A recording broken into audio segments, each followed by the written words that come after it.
can know. Cool, I've been given the green light, so we'll make a start. So, thank you for coming. Welcome to the Future Fashion Fair. My name's Joseph, so I'm one of the co-founders, and I'm also the sustainability lead at M Brown as well. Today, I thought it'd be lovely to invite Leanne and Hayley along, as they are both vendors at the fair. They've been at the fair at least 3 times, I believe. And part of their journey over the last couple of years is setting up their own sustainable brands, and I think it's really good to share those stories with people and hopefully inspire as well to encourage people to set up their own as well. So I guess I'd like to introduce your brands, but I'd rather think you'll do a better job. So Leanne, if you go first, explain the show. Yeah, so I'm Leanne. I am the founder of Hasha Active, which is an eco-conscious outdoor active and wear brand.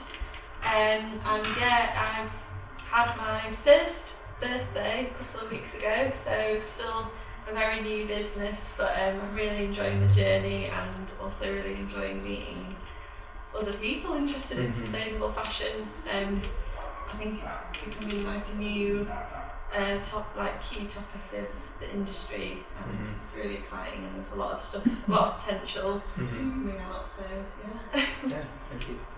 I'm Hayley. I'm the founder and designer of DD, a sustainable women's wear brand based in Manchester, and we make everything in the UK as sustainably as possible.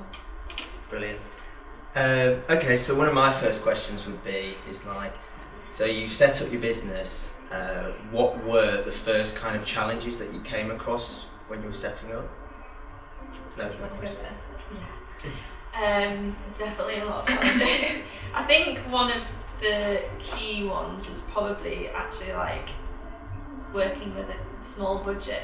I've funded the business myself from the very start, and I've got like way too many ideas that I could possibly do right now, so it's narrowing, pulling it all back, picking like a few key points to start with, stick to my budget, and grow from there and see how it all evolves. Yeah. I think the same. Making things sustainably is more expensive than it is to not do it sustainably.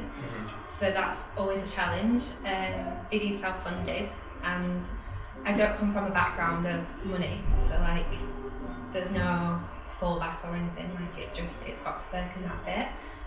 But I think it's worthwhile doing. It's something sustainable is better than not sustainable, so I can't imagine doing it differently. Yeah, I think definitely one of the challenges I've noticed is having those, if you are trying to source sustainably, like how can you find those minimum order quantities on specific fabrics that have those inputs? Yeah. We have a challenge. Yeah, and we have Essitex, which are one of the vendors today, and they're by meter sustainable fabric supplier, which it's very limited to find that in the industry. Yeah. That's probably one of the things that we spent the most time researching was fabric, and we're really nerdy with it. We have like a database that we use, so we have like grade A, grade B and grade C, and then we have things that like we will just never use, like I've never used polyester. So like this is tencel, and to get tencel in like small minimum quantities is so difficult. We were like so happy when we managed to source it, so that's definitely a huge challenge, and one of the reasons why we have our own supply chain, and we've worked individually with each manufacturer. Each level. I think that's kind of rolls on to my next question, because it's like, what was the most important aspect for you guys if you're going to bring in sustainability qualities into your products? What was like the main targets? Was it to be made in UK? Was it for fabrics? Was it to have a transparent supply chain? Was it to make sure workers are paid fairly? I've thrown loads of things in there, sorry. What about you? I'm definitely, the key things is like sustainable fabrics and then ethically made, because there's a lot of information about the fast fashion brands and how unethical it is for people making them. And I just knew I did not want to be part of that. I want everyone to be treated fairly, paid well. They need to be paid a living wage so they have a good life as well. So that was definitely a key focus, and when I've been finding my suppliers and manufacturers, I'm always like one of the first questions I ask is, what are your certifications? And I'm an ethical business, because if they don't have, you know, certifications or anything, then it's just like, yeah, I'm not going any further with that, because that's just against what I stand for. So. And I think it makes it easier for you guys as well when you are looking for factories or suppliers that they have those certifications. Otherwise, you're having to do your own independent research into them, and it makes it difficult then, doesn't it? I'll be honest, we do our own research, and because we're working with such a small factory, smaller factories don't always have the ability to have them certificates. So with the fabric, we do have that, but with our manufacturer, they're just a family-run small business, and they can't afford to get that certificate. But we visit them all the time, and we're able to speak to them and go and hang out with them and ask them what they're up to, so we know that everything's above board. Yeah, I think that's quite difficult on your side as well, though, because to have a certified material or certified product costs a lot of money, right? To have a certification on that. So how do you guys feel you can market that sustainable aspect without that certification? Because I'm sure you can only do it to a certain limit without having a tag on it that says it's organic or recycled. I think for us, because we're really transparent and have everything on the website about what we do, I think the customer, or our customer at least, like, they know that they can just ask us and come and speak to us. We're small enough that you can just ask us any questions. So I don't think it's been a challenge so far. But yeah, as you grow, obviously, you do want more. We do have the certificates, but you do want more of those certificates growing. Yeah, and similar, I've got a bit of a split of products being made in the UK and made overseas. So the little factory is like a really small business as well. They don't have the certifications, but I can obviously go and visit there as much as I want. I've met the whole team and, you know, asked a lot of questions and seen the setup and the environment they work in. So I'm confident that that's, you know, everyone's enjoys working there and is paid well and stuff. But the ones that are overseas, which I can't obviously go to as regularly, that's where I want the really clear certifications, and they're bigger companies, so they do have them. I think if I was making anything really small scale, then I would be looking at the UK, because at the moment it's just a bit easier to do that, isn't it? And see the setup as well. I don't know if you found this, but when we were looking at manufacturing abroad, because we at the minute we're CNT, so like we make sure that each individual's part of the garment, we know where it's come from. So like the labels, I know where they've been made, or like the buttons, we use Corozzo buttons, and we know which rainforest it was harvested from. I think that's a lot more difficult. I don't know if you found this, if you source things from a factory abroad, because you don't know what their tiers are or where they're sourcing their things from. We know that our suppliers. But I think that's the beauty of a small brand as well. You can start from scratch essentially with all those aspects, and then it can be really micromanaged as well. So you can really track where everything's coming from. Have you seen those elements of sustainability really help with your sales as well? Like, do people support your brand because of it, or it's not, or is it like a secondary tool to what you're actually trying to do, which is making sure the product is actually good? I think when I'm shopping, I just want to look good. Like, that's my main thing. Like, if something's really sustainable but it's really ugly, I'm probably not going to buy it, if I'm really honest. So I think we do have a good product, and we're really lucky that our customers like our product. And then the secondary thing is like that it's sustainable, and think, oh, I look good, and then I feel good because I'm, you know, having the planet. Cool. I think it's a bit of a mix, to be honest. I think there will be people who specifically are going out to look for sustainable brands, and then, you know, hopefully they stumble across Hasher and they're interested. But then equally, there's people who just like the product, and it's probably a bonus that it's sustainable. So it is a bit of a mixture, I think. I definitely think people care about it more than they used to. Yeah, definitely. Which is really nice, isn't it? Yeah.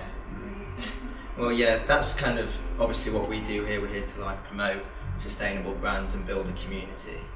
Have you ever worked with other brands sort of similar to both of yourselves, where you've actually helped each other or collaborated on, finding out where they're getting their stuff manufactured and like sharing information and knowledge? So we work with like a lot of different people in different fields.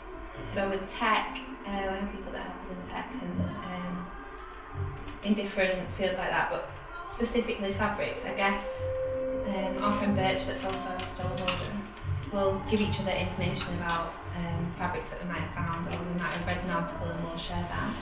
But I don't think there's many people that are specifically doing what we're doing, so it's quite difficult to share specific information. Yeah. I think I'm from the fashion industry background. I'm a designer, and I kind of came into having my small business and thinking everyone would be really secretive and like not want to share information. But what I found is just asking people, a lot of the time they are willing to share. I think as long as they don't think you're going to copy it or steal something that they're doing, then they are really open to sharing either where they get fabrics or suppliers. And equally, like being at events like this, you start talking to other small business owners, and people are happy to share that, and I think it helps a lot because it is harder to find, the small quantities of sustainable fabrics or factories with low, order quantities, and I think just coming together as a bit of a community makes it so much easier, and it's just worth helping each other out as well. Yeah, I actually think the whole industry in itself is having to do a reverse. Instead of being so secretive, everyone is starting to have to be more transparent anyway, and they're having to map their own supply chains and then document them and make them public to people. So I think there is that reverse side of people going, well, actually, if we're having to share the information anyway, we might as well share it with each other so everyone can improve. You've already kind of explained that you've already set up your own supply chains. How did you guys actually go about that? Because I can imagine for myself, if I was going to start this, I'd go, where do I even start? Like, who do I need to speak to or anything really sorry, like that? people might just... People can walk around. Yeah, okay. Sorry guys. Okay, you want to come up? Go on. Yeah. Do you want me to start? So there's a lot of elements that go into a dress. Obviously there's the fabric, there's the manufacturing, we've got like the buttons and all the trims. So I'm a really big fan of Oprah. Okay. And she always says just do what, like, the next right step. Yeah. So I'm like, we need labels. What's the most sustainable label that we could get? Okay, 100% recycled polyester is the best we can do right now. Yeah. And like, how can I get that? And just do it bit by bit, so we build up a supply chain that works together. Yeah, and I think just it takes a lot of research. And this is where like asking people as well helps a lot, because there is so much information on like Google, or for example Google's rubbish to search for anyway, because it just comes up with all the rubbish basically. Yeah. But I find like social media is quite good to start finding resources. But yeah, talk to people. I'm sure they'll be happy to share, if they've got an organic label and that's what you're looking for. It's not really useful for them to just keep that secret, so they're going to share it. But yeah, talk to a lot of people is the main thing. Yeah, well, like I say, this is sort of the beauty of what we're trying to do here at Future Fashion Fair, is try and make sure we build this network of people that can all communicate and try and improve the industry as well. What would you say your guys' biggest achievement has been since you started here? That's Sorry, it's a such big a question. difficult question, isn't it? No, bit of a curveball. The thing that I find, obviously it's really nice when a celebrity wears it. That's really exciting.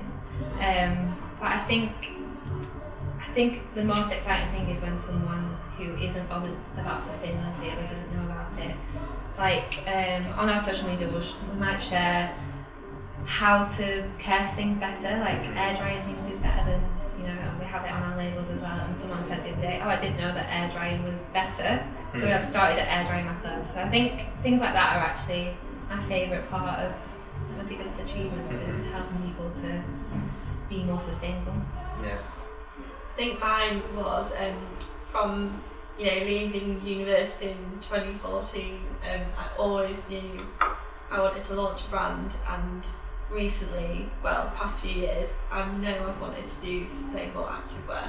So it's been a lot of work to do it in the UK, sustainable fabrics on a small budget.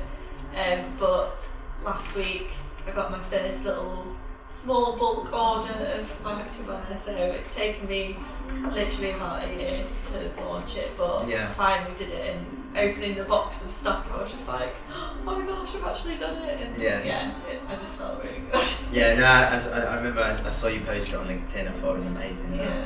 Is those little goals like that can just keep those pick-me-up moments? Because I imagine there's also those really struggling moments as well as a small brand, just trying to build up your clientele and etc. So. Our Instagram got hacked, didn't it? Oh yeah, of course. That was a massive, horrendous thing to happen. I know. Because especially when you built it up over that time as well. Yeah, that was a horrible week. Yeah, but that's just kind of how it is as a small band. You are going to have these knockdowns, as random as they are as that. Would advise everyone to get two-factor authentication. Two-factor Yeah, like authentication. 2FA is really important, definitely. But you've also started looking at different ways to use your product as well, right? So you've started using renting services as well. Yeah, so like obviously with vintage, so working in vintage so long, you're aware of like how good recycling is. And our goal is to be circular, so we've got the rental side of it, and that's something that we really want to expand on as well in the future. Thinking about making a collection that's exclusively rental, so you can use fabrics that maybe aren't very sustainable, or like sequins, for example, with keeping recycled. It's a much more sustainable way to keep. Yeah, I guess my next question would be then, like, what is the next step for both of you? Like, where do you want to see yourself in a year? Maybe 5 years, won't go that far, but what is the next step for you guys going forward? I think for me, just because I'm still so new, like such a new brand, just to build the brand awareness, I want people to just find out about Hasha and be inspired by the product, but also to create a bit of a community. So I would like to, because it's like outdoorsy activewear, and I do kind of want to create some like outdoorsy events or something like that. I haven't figured it all out yet, but I definitely want to build a bit of a community as well. Cool. And potentially look into doing a bit of a more circular product. So maybe if someone's done with something, they can send it back and it can be sold as pre-loved or something like that. That's what I'm thinking of for the future. We want to do more of the same, so more pop-ups, more events. I really love doing the events, it's really fun. And we want to have our own factory, so that's like a big goal that we're working towards. Okay, my final question would be then, what advice would you give to yourself from when you were just starting out? I feel like we're only at the beginning. It's only our first summer season. Yeah. So I don't know if we've got that much advice. I don't think I've got long enough to look back on. Maybe get to maybe in 5 years. Okay. Maybe. You still feel like you're in that development stage, and you're still definitely doing all the learning. Yeah. Secure Instagram. That's like my only advice to myself. I'm really annoyed about that. You'll build it up again. I think for me, it's just just go for it. If you've got the passion for it, you're going to make it work. There's a lot of hurdles along the way, but just keep focused, and if you enjoy the majority of it, then it's worth just plowing through. And there's been a lot of times when I've thought like, what am I doing? Yeah. But you just got to go to sleep, wake up the next day and be positive again. And when in places like this as well, and people are looking at your product and talking about it and are really interested in even buying stuff, then it's like worth it. Yeah, and I think that's why I wanted to get you both in for this conversation, because you still actually, although I have asked you like what would you tell yourself like a year ago, you're actually very much in that early stage developing, and I think that can give a lot of people who are listening the inspiration to get going, because you're very much still at that stage as well. So, yeah, no, thank you. If anyone has any questions as well, I'll open it up to the floor. I do. Maybe not like a sustainable question, but like at what point did you decide to kind of jump in and do it full time? Was it like straight away, or did you like ease in and like keep another job, or like So I currently don't do it full time, so I still have a job as well, which is even more of a juggling act, because it's like do your day job and then any extra hours is working on this, so it's a lot of work, but I enjoy it so much that I just keep going with it. And Yeah, I split my time, so I have Dirty Disco still, and then do DD as well, so it's like 50-50. But I think from being self-employed for so long, I think the sooner you just get doing things, the better, and you always look back thinking, I wish I'd done that sooner. Or you never look back thinking, I wish I hadn't have taken that jump earlier. So Yeah, it's a 7-day-a-week job, really, isn't it? Yeah, 24 hours. but it's worth it. Yeah. Cool. Any questions? I'd love to hear a bit more from both of you about what you've brought today, like what you got out on the store. On our store? Yeah, and the products. You talked like a lot about the business, but I'd love to hear a bit more about the actual products that you make. We've got our new samples actually. We've got some new minis that we've made. So we've got the full collection out. We've just brought the samples. But yeah, we've got some little minis that we made, like some sundresses that we're really excited about. And then we've got these little knotted bags. So with the production, we had like a small amount of excess fabric, and we wanted to make something good out of it. So we've made these like little knotted bags and some scrunchies as well. So we've got them as well. Cool. And yeah, I've recently launched a bit of new collection, so I brought all that with me, and it's all women's sustainable activewear, so like leggings, crop top shorts, and then I've got some unisex t-shirts and outerwear, some like nice zip-up jackets and things. But yeah, I've got a bit of a mixture of products as well, so some accessories. Yeah, you'll have to check them out. Yeah. Cool. Yeah. Can I ask a question? With your sustainable sports, like the sportswear brand, is it more about making something that is durable so people are not going to go out and buy 6 more pairs of leggings or whatever, or is it more about knowing where everything's come from along the way, so you know that it's sustainable and sourced from people that are getting paid fairly? I think, well, definitely the sustainable and ethically made, like that is always like a core value. But the quality of the fabrics and the manufacturer is really important too, because I want products to last. I don't want people to think like, oh, they bought something from Hasher, but in a year they're gonna have to replace it. Like it's gonna have longevity because the fabrics are high quality and it's getting made really well. So definitely it's kind of a mixture of both. Okay. But I want it to be slow fashion and long lasting. And yeah, I want it to live on for years. Yeah, I think to add on to your point, like durability is just as important as just like sourcing sustainably. They go hand in hand, Yeah. 100%. So otherwise, it's just a waste of time. Yeah. With our brand, we've got a part of the website called Restore that we want to build on, and that's helping people to know how to like fix things. So if a button falls off, you can like order a new button. Like we'll show you how to replace it. Or if you want to, we're not up to this stage yet, but we want to show people how to shorten the dresses if you wanted to like change your dress. So we're hoping that it'll be the vintage of the future. That's like the goal. Longevity is important. Yeah, absolutely. Cool. Is any more questions?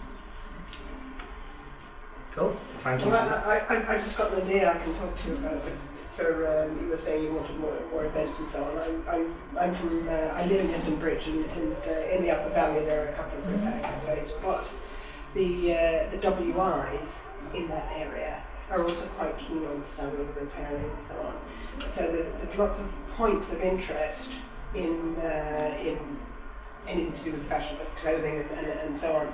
And I'm just thinking that perhaps there'd be for the next, in connection with the next rag fair, which the WI organises, which has been growing enormously, and it keeps filling everywhere that's available and so on. That something in connection with that would be a good idea. Yeah, that sounds If amazing. you're only in Manchester, Yeah. then it's not that far. No. No, I love the WI. Amazing. Well, I was Yeah. going to say the WI. I would think it's one of the first ports of call for interest. Yeah, definitely. That's an amazing point. We'll have to. But we'll talk afterwards. Yeah. Brilliant. Cool. Well, thank you. Thank you for